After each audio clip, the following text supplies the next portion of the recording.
So you're trying to get a top grade in science, whether this be getting a 9 at GCSE or an A star at A level. These are my last minute tips and things that I did to get those top grades. You don't have much time to waste and I'm not about to waste any more of it. So today I'm giving you my last minute revision advice on today's episode of Sustainable Study Secrets.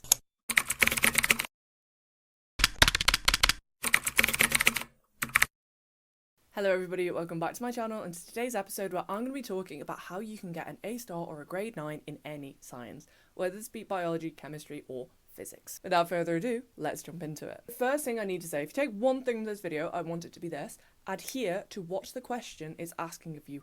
That command word. You need to make sure you're giving the examiner what they want to see.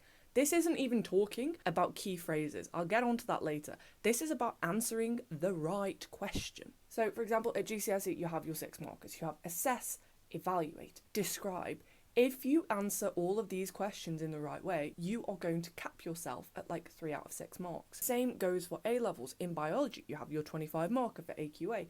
You need to answer what the question is asking you. Before you answer that question, you just dive in. Particularly importantly at A level, take a step back and plan what you're about to say. So whether you're a GCSE or A level, like just stop before you start answering the question. For an assess 6 marker, it'll be weighing up the strengths and the weaknesses, arguments for, arguments against, depending on the question obviously. Evaluate, you need to make a judgment using information from both sides, same with to what extent. Circle the keywords of the question and figure out what it's actually asking of you. Next up, specific phrases. What does the examiner want to see? You'll see time and time again in mark schemes, do not award.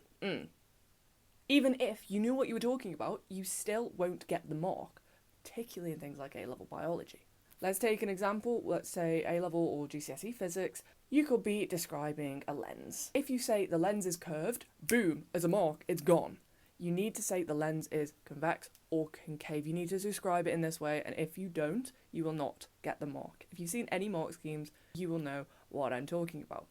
If there is a phrase that they're very pernickety about like this, make sure you write it down on a flashcard or just put it somewhere that you're going to remember it. For last minute revision tips, I found mnemonics were incredibly helpful. They help you remember a lot of facts, key information in just one word. And it's so much easier to retrieve that, in my opinion. Let's take GCSE biology. You've got your life processes. Use Mrs. Gren. Movement, respiration, sensitivity, growth, reproduction, excretion, and nutrition.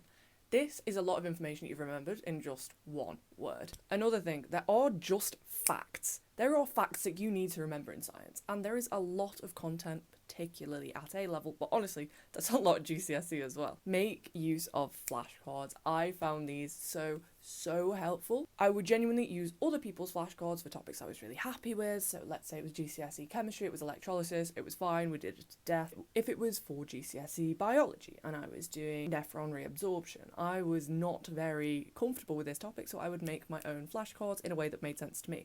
And there would be more of them. So I could condense information about electrolysis on one flashcard and it could give me everything I need to know and I'm happy with it. But when I need a bit more prompting, what does happen in the loop of Henle? What does happen in the convoluted tubules? When it's a topic like that, I needed a bit more pushing and I needed to go over it more frequently. Know your unit. They actually love to trip people up. These exam boards hate kids. They love to put things in the wrong units. Not the wrong units, but units that you may not be familiar with, or just put things in a format that you won't pick up on. Saying millimeters, they might say micrometers, and a lot of students will not see that. You need to be comfortable with the units from 10 to the minus 9 up until 10 to the 9. They are incredibly unlikely to put something in hectometers, which is 10 squared. But depending on the subject, they may do this. Megawatts in physics, it's actually quite likely to come up. Nanometers, it may come up. You just need to know it. Be familiar with it and be aware of that in the exam. Hopefully they will give you some sort of conversion, especially if they put something in something like a femtometer, which is 10 to the minus 15. The best way to revise for science is just practice papers. Practice papers and flashcards. Flashcards for the actual information, but practice papers, you understand what the examiner is looking for. You also understand what comes up time and time again. In GCSE chemistry, you'll see electrolysis come up every year.